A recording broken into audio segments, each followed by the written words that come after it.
Hi everybody, welcome back to the Bolt Hole Biker. I'm out today on Camille, letting her stretch her legs, and what lovely legs they are. I had an unexpected but very welcome surprise when I woke up yesterday morning. I looked on my phone and I had an email on there which said remittance advice, and I thought, oh right, that's weird, who's paying me money? And a few months ago I set up some affiliate links for just if I was going to be reviewing particular products and what have you, if people were interested in getting them, that they could click through and buy them through my affiliate links.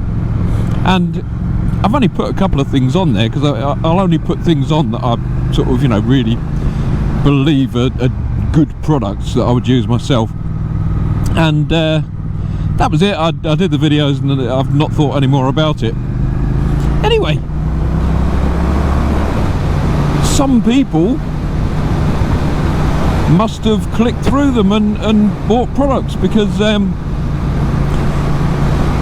I've received a payment of £14.09, and that's the first time since starting the channel that the Bolt Hole Biker has actually, you know, been an income making thing in any way, shape or form. I haven't monetized the channel since going past 1,000 subscribers, and I've considered it, and I possibly will in the future, but at the moment I'm just leaving things as they are. But there are some affiliate links on some of the videos, you know, in the comment sections. And anyway, I thought to myself, £14.09, very nice, thank you very much. That sounds like a tank of fuel to me. So I thought I'd celebrate by bringing Camille out for a nice little ride with a new tank of fuel.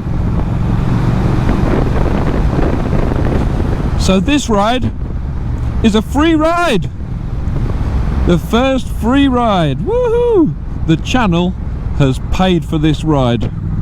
The fuel in the tank here now has been paid for by the channel. So I wouldn't say the channel's making profit as such, because I just invested about 800 quid in a new camera. So it's still pretty shy of a profit, but very nice all the same.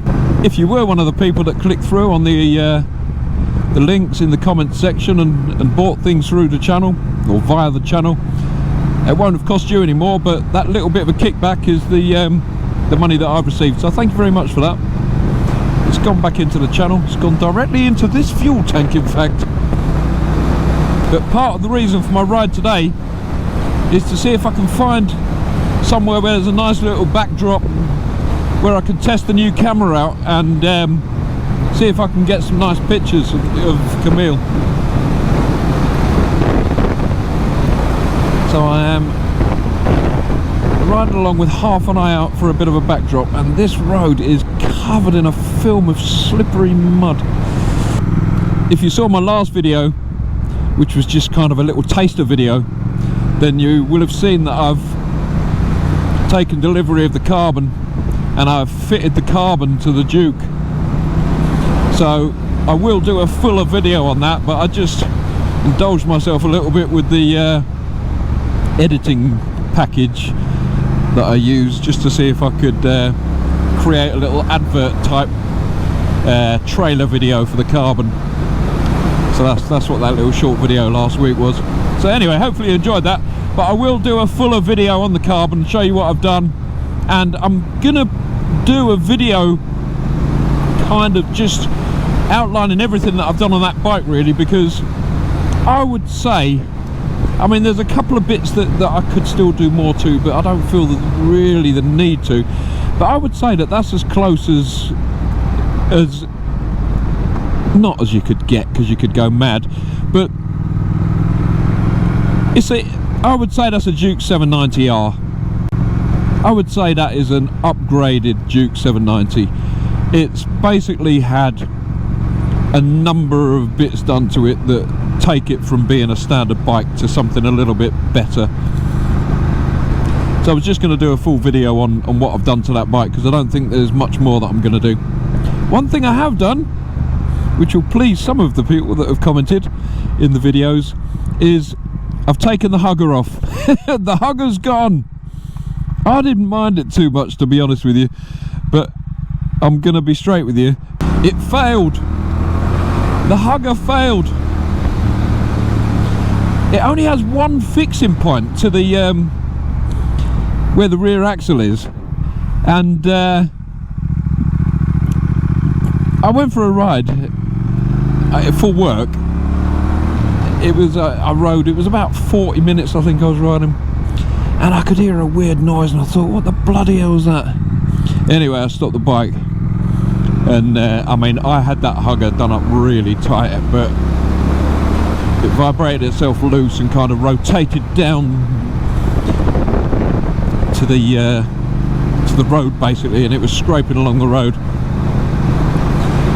I didn't have a bag with me that I could carry it in or anything like that, so I just took it off. Luckily I had the right Allen key.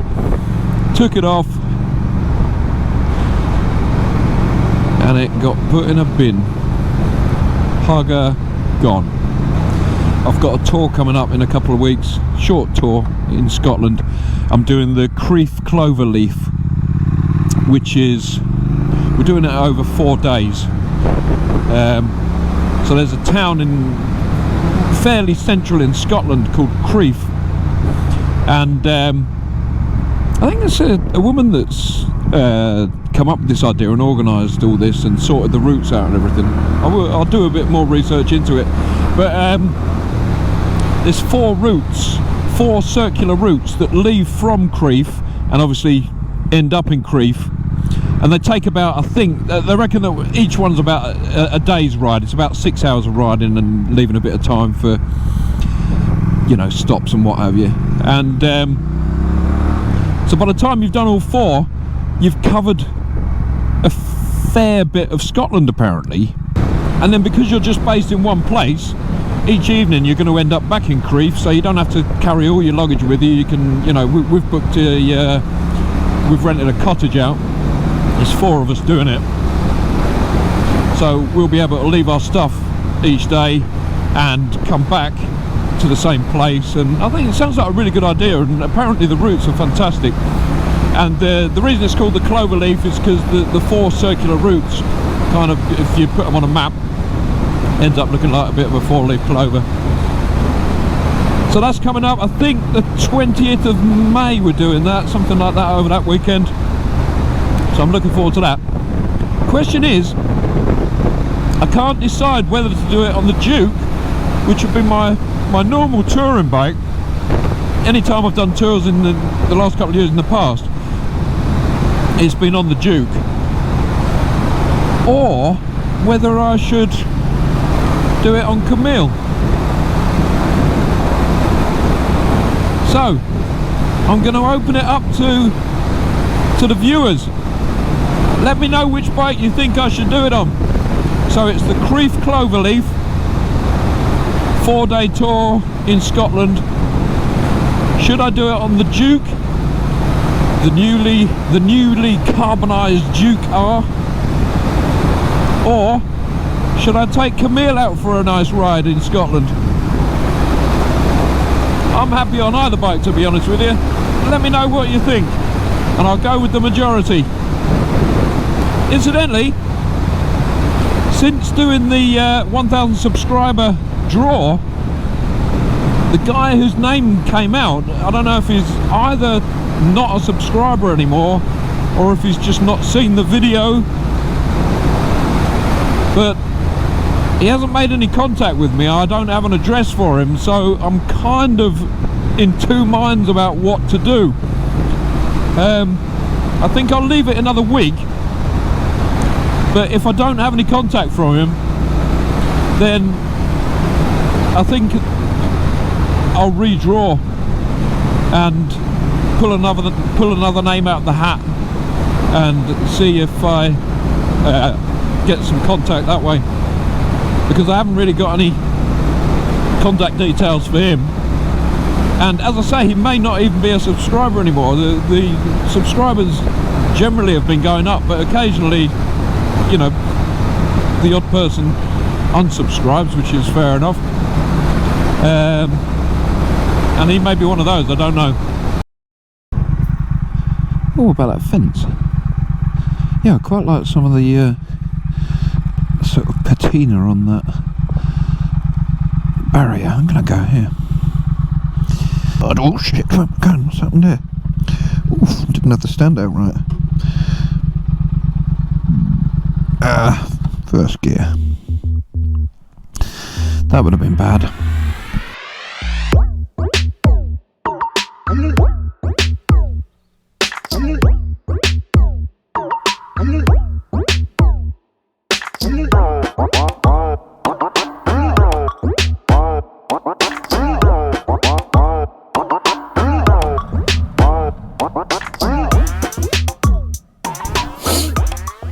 We'll see how they turn out. It's probably not the best backdrop in the world, but these are only test photos, just to check the cameras doing what it should. Pheasant, we know how stupid pheasants are. Oh my god, there's two of them. Come on, you little shit! Feckin' pheasants. They're the bloody bane of my life. It's all well and good in a car. We can just sort of keep going, and if it happens to run in front of you, then you hit it. But on a bike, there are other factors to consider, like huge loss of traction by having a large bird underneath your front wheel, or getting whacked in the chest or the helmet by one. Damn you pheasants. Oh, just realised how much nicer my helmet is now. My pin lock, I changed the pin lock in my visor the other day as well. The pin lock I've had it in since I got this helmet, which was, I don't know, 2 or 3 years ago. And first helmet I've had with a pin lock, and I love it. I absolutely love it. It's just so nice not getting steamed up. It started fogging up. I had a patch in the bottom left of it that started fogging up, and the thing with a pin lock is, once it fogs up, it doesn't just clear. Like if you crack the visor open a little bit, it doesn't clear, it stays fogged up because the fog is between the visor and the pin lock. So suddenly the benefit of having a pin lock reverses itself. So anyway, I just I took it out and I was riding without the pin lock because I thought summer months coming up, I'm not going to be needing it as much. But then I went for a ride the other day and it was hammering down with rain, and it was just like the good old days where I was completely fogged over. So I was riding along with the visor cracked and it was still foggy. It was horrible. So I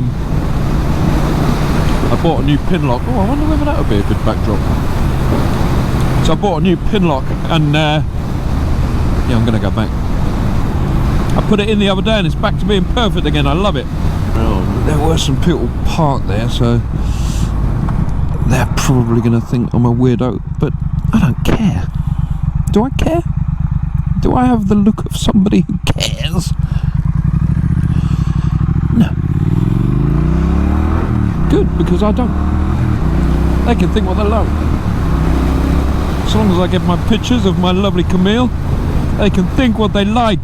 Think what you like! Large piles of gravel.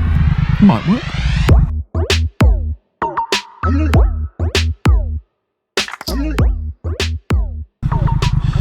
Here we go.